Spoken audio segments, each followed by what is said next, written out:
Hello guys, bienvenue sur Racine en live. Alors sur cette vidéo, nous allons faire un petit bilan des résultats de nos pays africains sur cette Coupe du Monde. Alors les requins bleus, on va commencer par les requins bleus. Le Cap-Vert qui vient de faire un match nul sensationnel contre l'Espagne de Lamine Yamal, de Rodri, de Ferran Torres, de Oyarzabal. Oyarzabal qui est passé 30 minutes sans toucher le ballon en première mi-temps.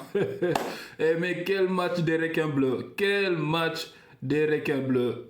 On est fiers d'eux, on est vraiment fiers d'eux. Ils nous ont représentés dignement dans cette Coupe du Monde. Rien à dire des requins bleus, contrairement aux Sud-Africains qui se sont chiés dans leur froc, tout simplement. Les requins bleus, ils ont représenté le continent dignement sur ce match. Mais quel match, quel match, quel match. C'est historique, leur première qualification en Coupe du Monde. Ils font un match nul contre l'Espagne.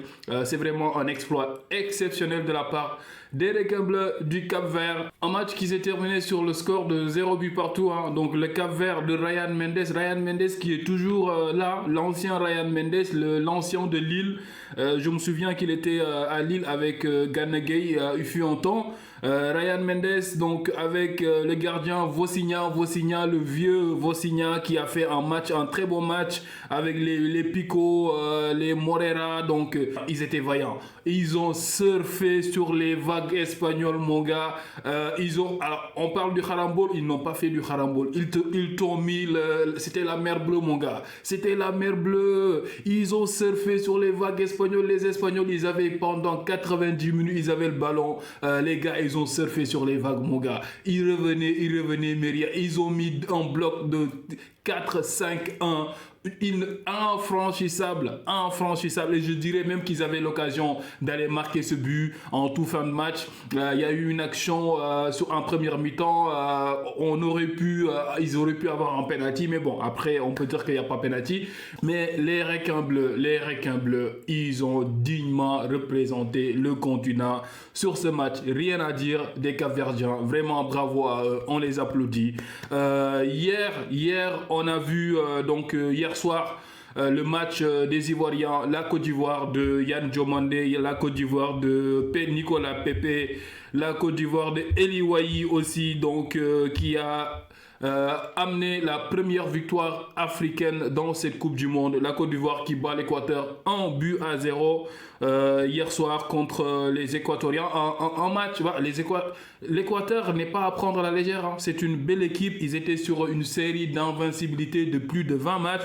La Côte d'Ivoire qui vient tout simplement décrocher une victoire très importante parce que je pense que cette victoire va tout simplement les assurer à la qualification au second tour. Mais la Côte d'Ivoire, pour moi, risque de faire pour moi la Côte d'Ivoire va faire un très beau parcours sur cette Coupe du Monde parce que mine de rien les Ivoiriens ils ont une très belle équipe. Ils ont vraiment une très belle équipe. Donc voilà, il y avait le problème Nicolas Pepe il n'y a pas longtemps. Donc ils ont appelé Pepe parce qu'il y a eu un blessé dans l'effectif. Pepe, c'est un ancien. Il va être là. Il va être le vétéran de l'équipe avec les jeunes Diomandé, les jeunes Inao Chris. En tout cas, je dirais que cette équipe ivoirienne, ils ont vraiment la possibilité de faire un très beau parcours parce que hier, ils ont fait un bon match contre l'Équateur. Après cette Coupe du Monde, voilà. Donc moi, je voudrais faire tous les débriefs avec les obligations, avec le boulot. Tu vois ce que je veux dire? Des matchs à minuit, 1h du matin, mon gars. Laisse tomber, frère. Laisse tomber. Tu ne peux pas faire des débriefs à ce moment-là et le lendemain, tu as le boulot. Mais bon, bref. La Côte d'Ivoire, je disais que dans leur groupe, ils ont vraiment la possibilité d'aller... Après...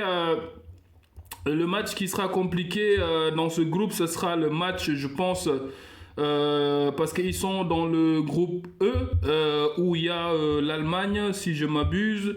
Donc c'est Allemagne, Curaçao et voilà, donc l'Équateur. Donc, mais bon, après, peu importe, je pense que dans ce groupe, vraiment, la Côte d'Ivoire peut aller chercher la qualification parce qu'ils en ont les moyens.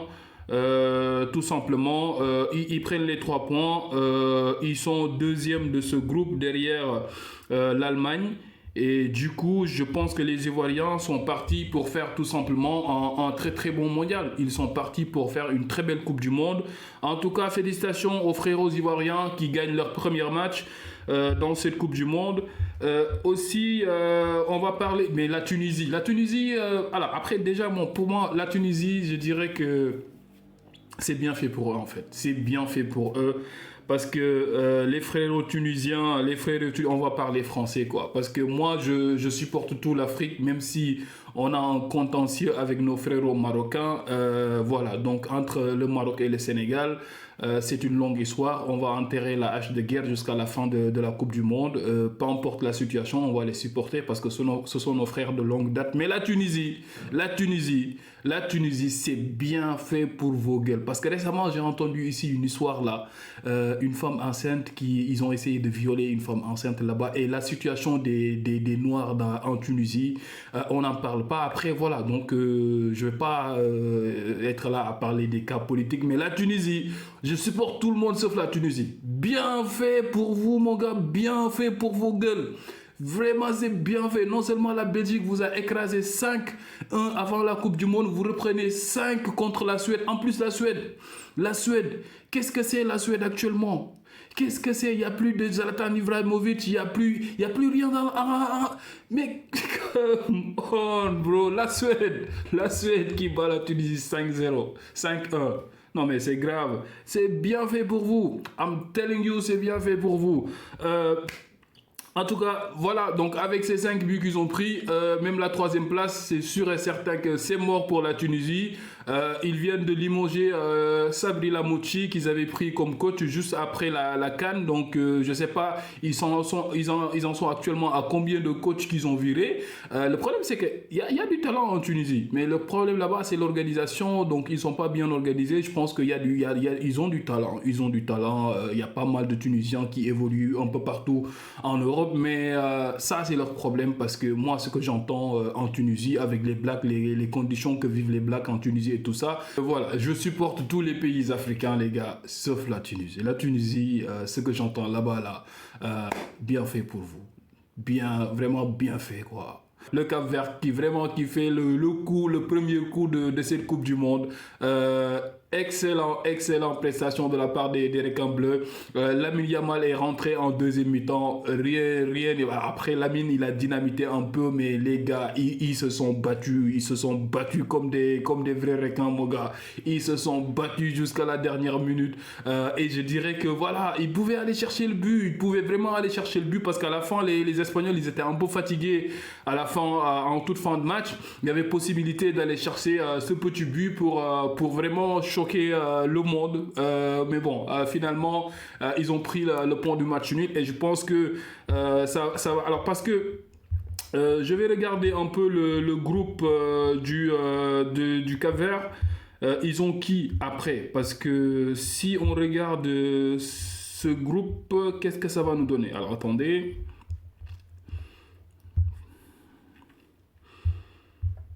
Il y a Espagne, Cap-Vert, Uruguay et Arabie Saoudite. Donc Espagne, Cap-Vert, Uruguay, Arabie Saoudite.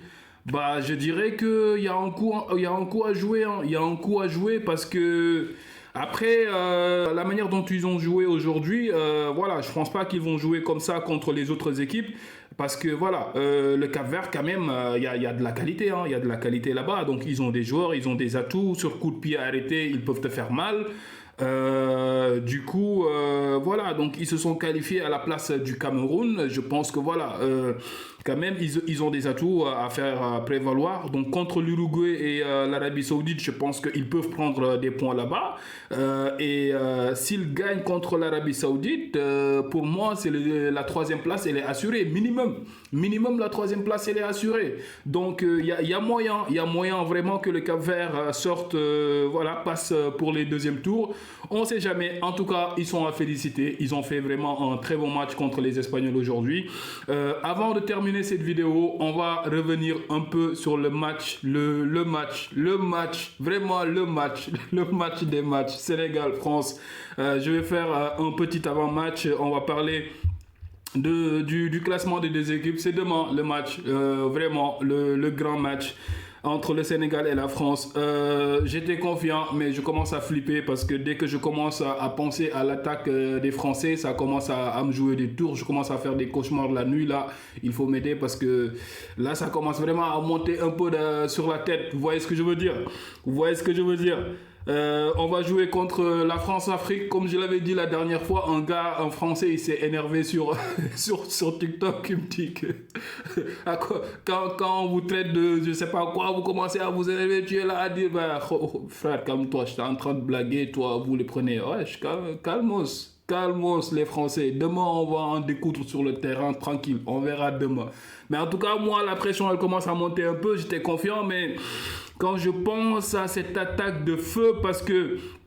Alors, je vais vous partager mon écran parce que les Français, le classement de la France... alors déjà...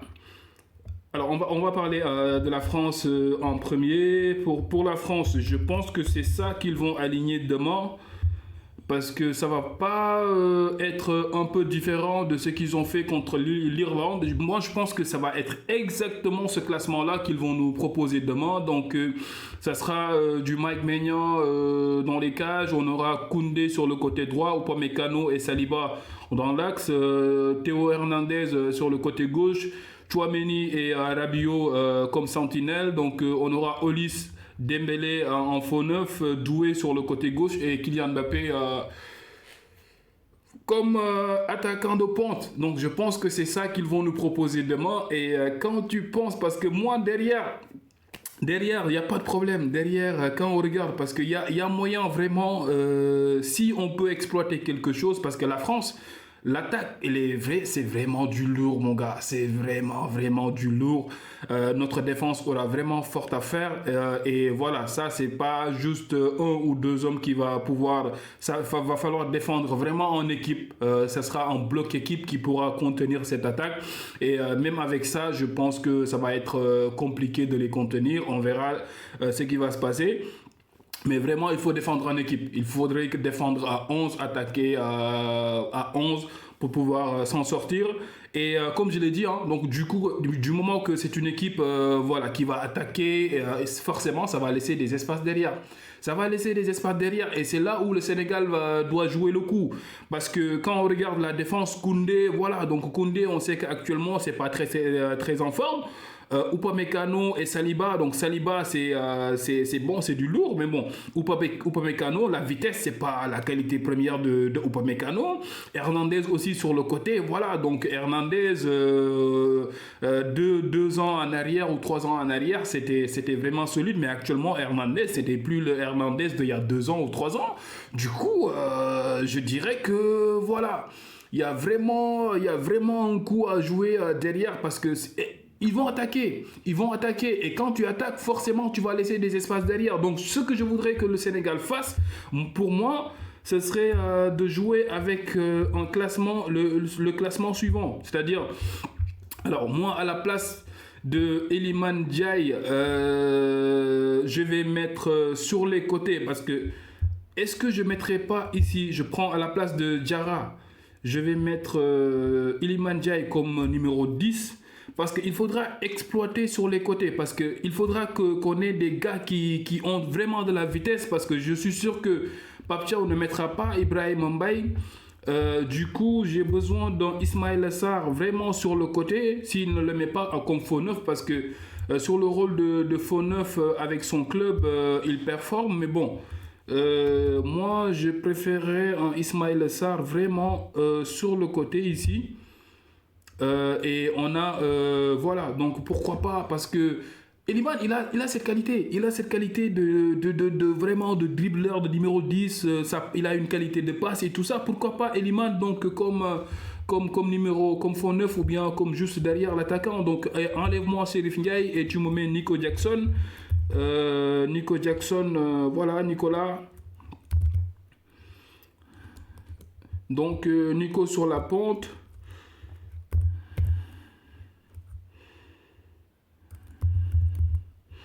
Alors,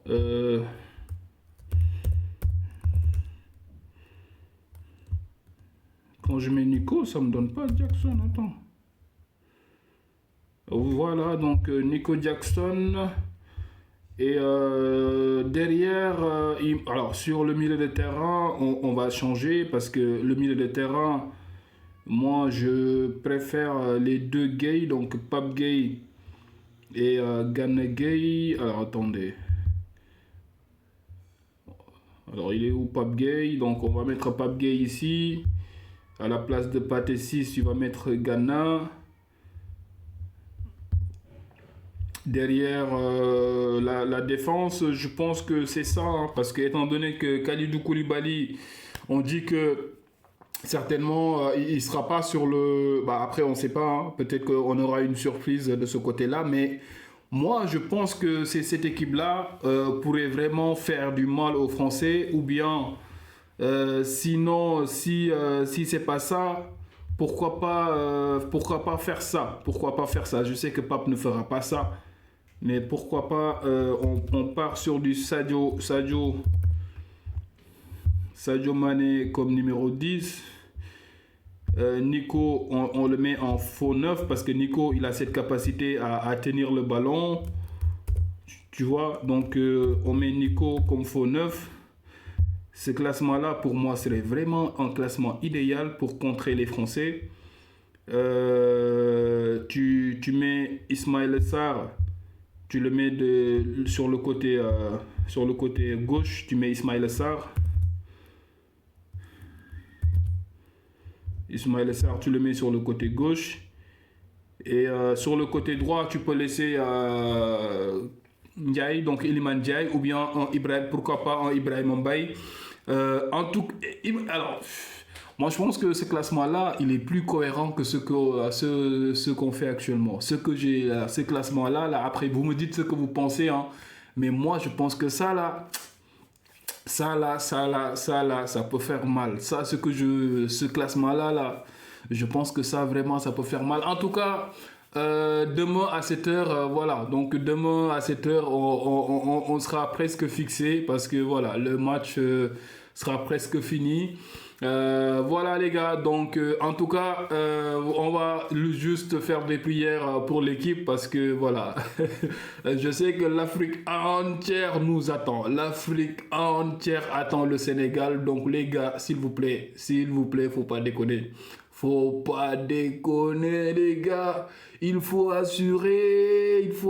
En plus c'est la France, Sénégal-France, il y a une histoire mon gars, il y a une histoire derrière, donc s'il vous plaît les gars, s'il vous plaît. Donc vous savez les attentes, vous savez les attentes. Donc assurer, il faut assurer. Donc voilà, on vous envoie les prières. Voilà, demain à 7h. On en aura le cœur net. C'est Racine en live. N'hésitez pas à vous abonner, à liker et à activer la cloche de notification pour ne pas manquer nos prochaines vidéos. It's your boy Ras. And I'm out of here, guys.